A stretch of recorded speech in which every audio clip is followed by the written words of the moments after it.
Sergeant Riley Anderson. In my former life, I was, not too many people know this, I was a staff member for a congressman in the 5th Congressional District, and I was in charge of overseeing the branches of the military for their getting into the academies. So we had various members from each branch, Coast Guard included, and it was a real privilege to see where these students would go. And so I got to work with ROTC, I got to work with a lot of the high schools, and then also members of the military to have the congressman place these people into, or these men and women into the various academies. I got to go to the Air Force Academy and watch the football game and see the school, and I almost got to go to the West Point, the Army-Navy game, but the congressman decided not to run again, so I was really bummed about that. So I'm going to introduce Staff Sergeant Riley. He's going to talk about recruiting, and also they're bringing their recruiting offices, I think, still to Redmond, aren't you? Yes. Okay, so here's Staff Sergeant Riley. Thank you so much. Hey, thank you, Elizabeth, and thank you so much, everyone, for having me out this morning. Staff Sergeant Riley Anderson. I am originally from Salt Lake City, Utah. I have been in the Army for almost 13 years now. I joined when I was a little bit older. I was 26 when I joined. I joined as a military intelligence linguist. So what my job entails is learning new languages, using those languages to combat drug traffickers, sex traffickers, terrorists, whether that be abroad or here in the United States. I've been doing that in Arabic, Spanish, and I hope to be learning Korean after my recruiting. So I'll be going back to the Defense Language Institute. Is that volume good? I'll be going back to the Defense Language Institute in Monterey, California when I finish my time here in Central Oregon. And as Elizabeth stated, yes, we are moving offices from Bend next to Winco, and we'll be coming up to the Nolan Town Plaza Center across from Redmond High School, where the Anytime Fitness used to be on the back side there. That's where our new office is going to be. Of course, everything with the military is up in the air. We were set to move in January 1. Now it is March, so we will not be out here until beginnings of March. So, but we hope to bring a new face, some new faces. We have 4 new recruiters who will be in our office, and yeah, we hope to bring a lot of diversity. We have a public affairs officer. We have obviously career recruiters in our office, myself as a military intelligence linguist, infantrymen, air defense artillery as well. So I'd like to just tell you a little bit about what we do as recruiters. I think there are common misconceptions, and you need to understand, or we all need to understand, that we're not just here for kids or to take your kids away from you. Yes, we do love going into high schools. We do presentations. We want to start them young. The reason that the Army does that is to get people into the mindset of how do you listen to people? How do you take orders? How can you grow? How can you be disciplined and structured from a young age? But we will take anybody all the way up to 42 years of age. Whether that be, come on in, sir, we got you. We want people who have life skills. Like myself, I was a banker before I joined the military. I worked at US Bank as a branch manager. Didn't feel fulfilled in my job. Wanted something else. I felt like I needed a little bit more structure and a little bit more discipline in my life. My wife suggested the National Guard, the Utah National Guard, and I said, why not? And I wanted to get my schooling paid for. I did not have a college degree at the time, so the Army has helped me to succeed in that way as well. I have a bachelor's degree in economics with a minor in business relations, international business relations, and I have associate's degrees in Spanish, Arabic, and linguistics. So I am just continuously using the GI Bill, the Montgomery GI Bill, to pay for my schooling. And I think that's a wonderful benefit that everyone should have. Do we have any veterans here, sir? What branch were you in, sir? Air Force. Oh, that's okay. Nobody's perfect. When I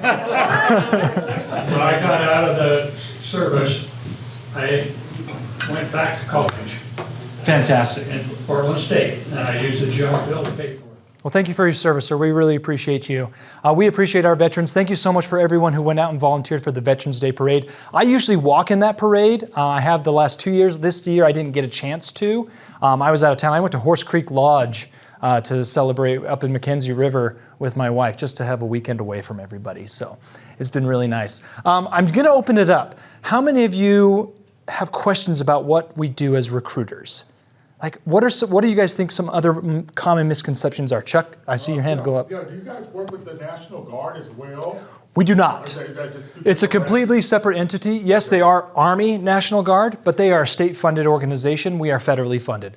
We do part-time as well in the Army Reserves. So if you are looking to send someone who wants to get a part-time position, I can still do that. 1 weekend a month, 2 weeks of training during the summertime.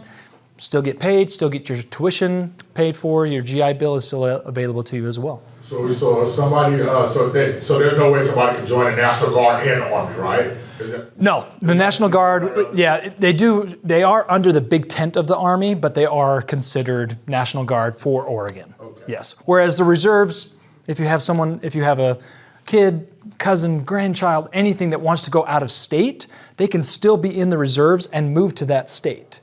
They can go to Utah, they can go to Idaho, they can even be in New Zealand and do online training with everybody else there, as long as it's a Five Eyes country. So yeah, it's pretty cool. Yeah, thank you, Chuck. Anybody else? Something that you don't maybe know? Yes, sir. What's your relationship? Is ROTC the same thing? ROTC is something a little bit different. So that's actually a program in universities where they are paying for you to go through your commission to become an officer. Now you can be in the reserves and still be participating in an ROTC program, and we help pay for your tuition that way as well. Yes. You know Gunny at Redmond High School? I sure do, yes. Yeah, he's been great. He is a Those great- kids have been wonderful for our club and another club as far as helping pick up flags. Oh yeah, that JROTC program is wonderful. I just wish it was an Army JROTC program, not the Marine Corps. Like I said, there's so many common misconceptions. We do not get a bonus for people that we put into the military. I don't have a quota to meet. I'm out here serving the community. I already explained to Elizabeth and everybody over at the Harcourt group, that's not my job. My job is to just be a guide. I am literally giving all the information to these kids, adults, whoever it may be. Hey, this is your options. These are what we can do for you. This is what you'll gain from the military.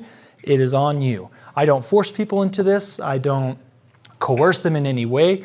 Yes, I do have to be here for 3 years, but I don't have to be putting people in the Army. I still get the opportunity to come and do community outreach, meet with VIPs such as yourselves, to kind of help us meet what the country needs, or help people who might be in dire stress or not able to hold down a job. We actually help those people out a lot as well. So, yes, ma'am. So besides the benefit of schooling, Yes. what other benefits do you stress with your potential? Yeah. One of the biggest things that we always stress is education. Yes, that is important, but we also stress the importance of learning, aside from education, learning life skills. We actually do something in our office that not any other office in Oregon does.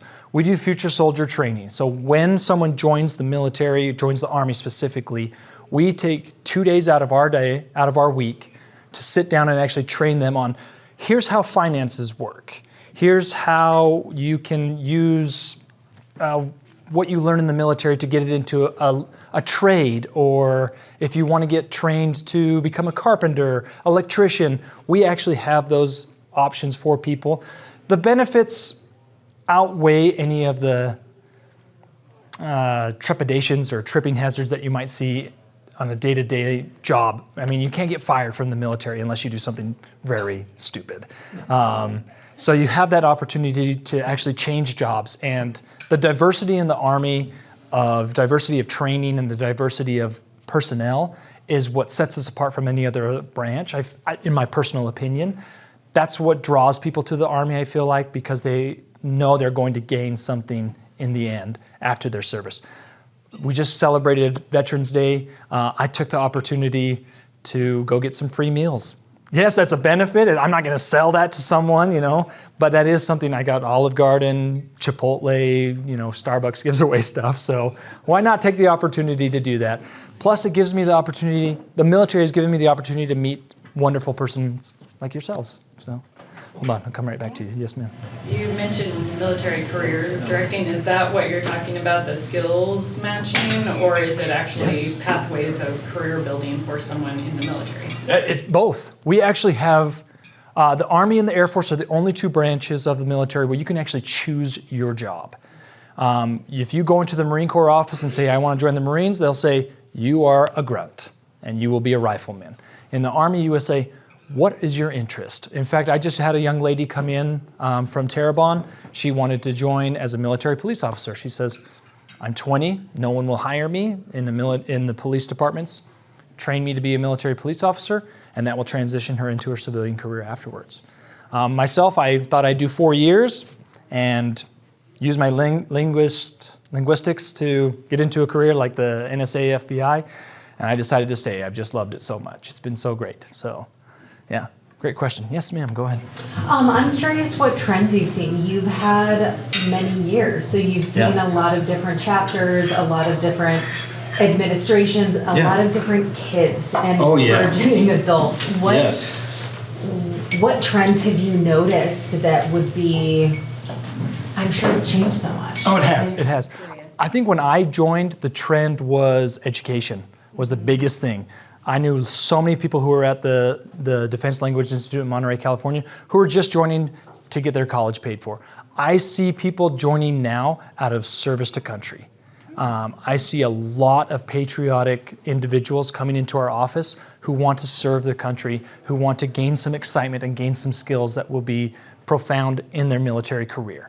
I have had a lot of individuals who have joined to gain skills for the civilian sector. I mean, I have had Allied Trade Specialist is one of the biggest ones, where they learn everything from craftsmanships to welding, whatever it may be. They learn viable skills that transfer very well into the civilian sector. So that's most of the trends that I've seen. A lot of younger people are joining now than ever have.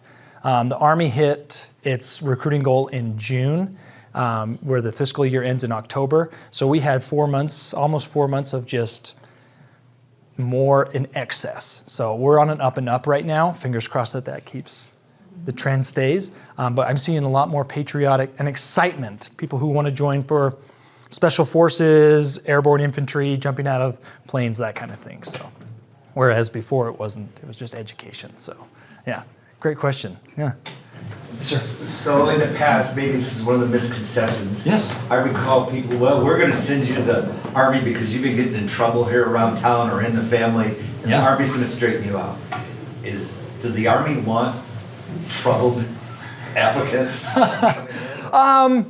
In a way, yes, we do, because we want to help. That's the main thing, is how I look at the Army. It helps you to become a better person. I have had individuals who have had a track record or a criminal record who have come in, and there are more stringent rules on what kind of felony they may have committed. They may not be able to join, but I have seen people who have gone through the court system, and there are judges who say, hey, go to jail or go join the Army. And we've actually helped with those individuals gain viable skills, like I've said, to help them kind of turn their lives around. And I have seen that throughout my career, various times. So. Yeah, I've seen that too. I had a cousin who was really bad in the streets, went to the Army, and this dude now, he's straight down, he's so disciplined. I mean, even his kids now are just, he got them in line, they ain't doing nothing wrong. So that's great. Yeah, that's great. It helps, it definitely helps. Yes, sir. Speaking as a former school principal, Yes. I appreciated what you guys did, because a lot of folks that we were just talking about are coming to my office to visit me, and I would like them to visit you. Yeah. And it really made a difference. It does. Many of those kids decided, hey, this is the way I want to go. They ended up staying in school, getting themselves on the right track. Went into service and came back much better person as a result. That's what the goal is. We want better people. We want better citizens. We want people to look at veterans and be like, wow, thank you for all you've done. you bring something to the community that others don't. I think that's wonderful. I wish Dr. Klein was here because he is actually an Army vet himself. He served during Desert Storm, the superintendent for Redmond School Districts. He is a wonderful asset. I meet with him once a month to sit down and just chat with him, thank him for all he does with our schools and everything else. Yeah, we love Redmond, we love our schools, we love getting in there and talking to kids, definitely. Yes, John. Do you know by chance nationwide how many people are in the U.S. Army? It's roughly 1.2 million active duty reserves. I'm not sure what the National Guard numbers are at right now, but yeah, 1.2 million roughly. Stand historically. That's the highest it's ever been. Besides the influx in 2005 when we were going to Iraq. When there was an influx of a lot of people who joined at that time. So yeah, this is the highest it's ever been, the highest number we've ever had in the Army right now. Do you know how many people out of that 1.2 million are deployed? Oh, probably less than 15,000 at this point, if my numbers are correct. Of course, we're at peacetime right now. We're not sending anybody over to do combat deployments or anything else like that to any other countries. I was recently deployed to Germany and Estonia, but non-combat related. I was training individuals on how to use weapon systems and how to use Army tactics and training like NATO forces and things like that. So yeah, if they are deployed, it's usually a non-combat deployment. So if you, okay, so 1.2 million, do you happen to know combined all military? I don't. I don't really keep track of those guys, those other guys. We are. And actually our office, aside from being the only ones who do that future soldier training that I mentioned earlier, we are the only ones, as far as I know, in the state of Oregon that actually push contracts if we're not able to get someone for hand tattoos or other things that aren't allowed in the Army. We actually pass it on to the Navy or the Marine Corps. So we actually work very well with the other individuals in our office, the other recruiting offices. So, yeah. Yes, sir. Just to reiterate a couple things you said, my youngest daughter saw G.I. Jane and decided she was going to be a Marine. Yeah. Until she met the Marine recruiter who told her, you have no choice, this is what's going to happen. Yeah. And so she ended up joining the Army with the intent of being making it a career. Yeah. The bad news is after Afghanistan, she changed her mind. Yeah. But because of what she experienced, she was a different person when she came back, mostly positive, not all, yeah, mostly positive. And then she took advantage of the GI Bill. She actually became a jet engine mechanic. There you go. That's amazing. And now she's mucky-muck with Pilster. Oh, that's amazing. Wow, that's incredible. Yeah, to reiterate, we really push job diversity and job choice and career choice. That's really great. Yes, Barbara. So another thing we hear is that after service, to go back into civilian life and to work in a civilian company can be a difficult transition. Yes. So do you, probably not you personally because you're on the recruiting side, yeah, but what kind of resources are available to help that transition? Yeah, so there's actually a new program that they've instated since 2019. It's actually the Soldier Transition Program, I think it's Transition Program, STP or something like that, where you actually take the last 6 months of your contract, and during that time they're actually setting up interviews for you. You're learning how to write resumes, you're learning how to interview with other people. So they're actually setting you up for success. They're actually contacting companies with you in the place where you live, be it here in Redmond or wherever in the country, so that you can actually have those contacts and get right back into the workforce. Being in the military is draining and is very hard. PTSD is a huge thing, whether you've seen combat or not.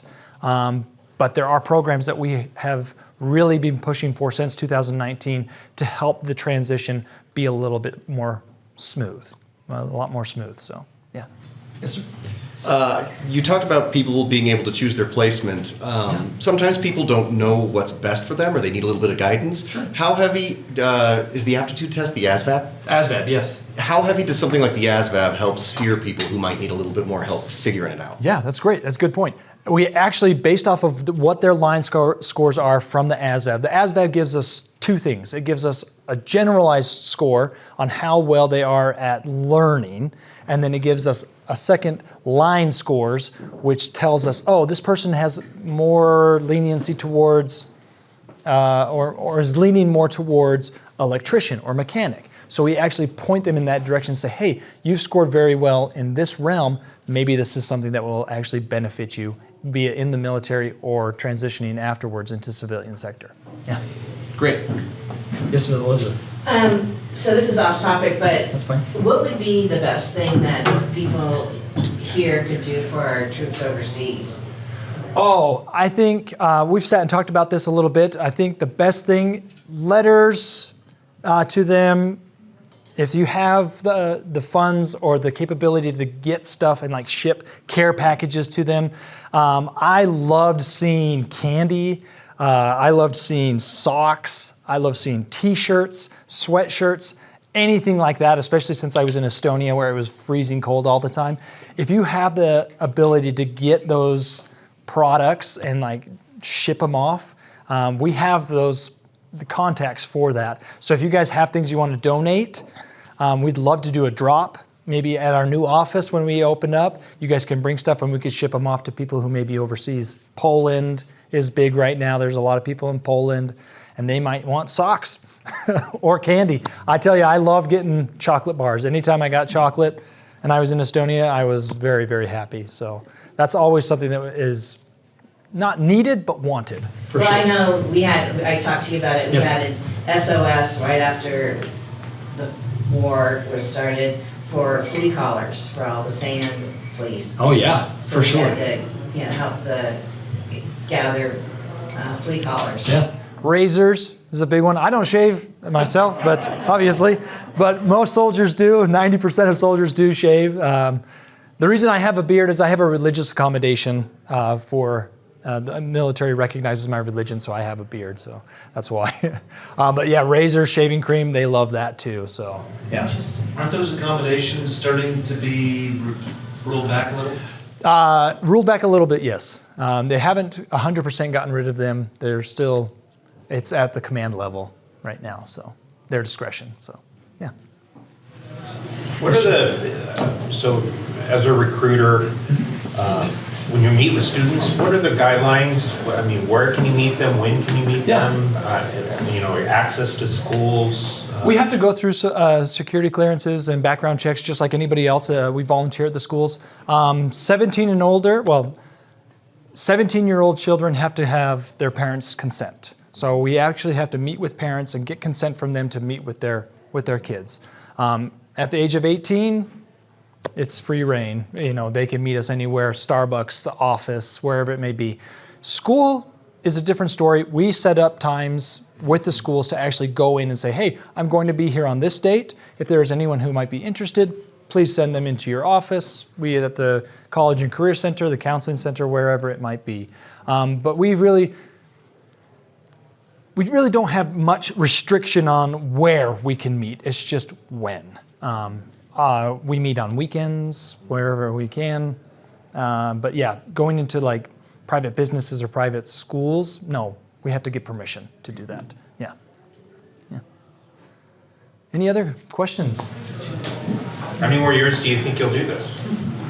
Where else do you think I'll do this? How many more years do you? Oh, I'll do a year and a half more of recruiting, and then I'll be done. And then I'm going to do my full 20. I'm going to do my full 20. I might as well. I've got 7 more years, and going to be learning Korean and possibly doing some other things. So, yeah, I'm really looking forward to it. Thank you so much, everyone. Thank you. We'd like to give a parting gift. Oh, thank you so much. Thank you so much. I appreciate it. Yes, thank you so much, Dave. If anybody else has any other questions, I'll have my business card if anybody wants a copy of it, of course. Thank you so much, everyone. Thank you. If you knew anything more about it. I had most of it.